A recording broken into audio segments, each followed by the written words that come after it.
Ake ngikhuleke umhlaba wonke nibingelelwa yingwe ehamba namabhubesi impunga yesintu umfoka Mbanjwa uKhathini. Umshana wakwaNgcobo Fuze omashiya amahle sengathi azoshumayela. Namuhla bafowethu ake sibuke ukubaluleka kokuphupha amaphupha amabi.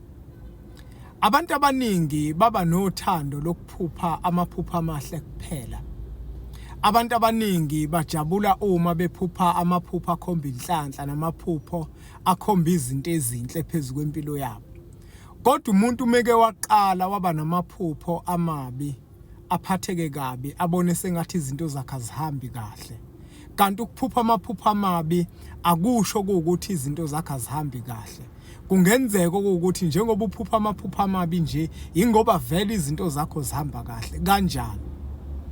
Kunomuntu okaphuphe isichitho. Aphuphe nje iphupho eliveza isichitho alilihlele lo phupho. Kodwa ithongo lemkhombisa ukuthi empilweni yakhe kukhona into embi yenziwa abantu abathile. Kunesithi esithile esikhona empilweni yakhe esenza izinto ngenhloso yokucekela phansi impilo yakhe. Uma bafowethu amaphupha amabi singeke siwaphuphe.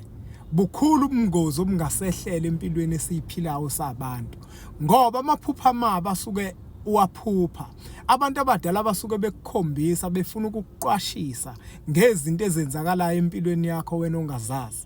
Wena uma kuwukuthi ufisa ukuphupha amaphupha amahle ngaso sonke isikhathi aveza inhlanhla, izinto ezimbi ezenziwa izitha zakho uyozazi kanjani ngoba lamaphupha amabi owaphuphayo wena ongawafuni. Abantu abadala basuke bekukhombisa ukuthi kunabantu abenza izinto ezimbi phezulu kwempilo yakho. Sukuma ulungise ulwe nalezo zinto ezimbi ezenzakalayo phezulu kwempilo yakho.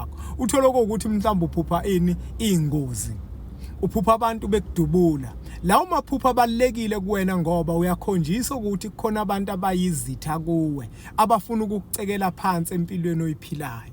Abalekile bafowethu amaphupha amabi empilweni yethu asuke ezosixwayisa ngezinto ezimbi ezingase zicekele impilo zethu.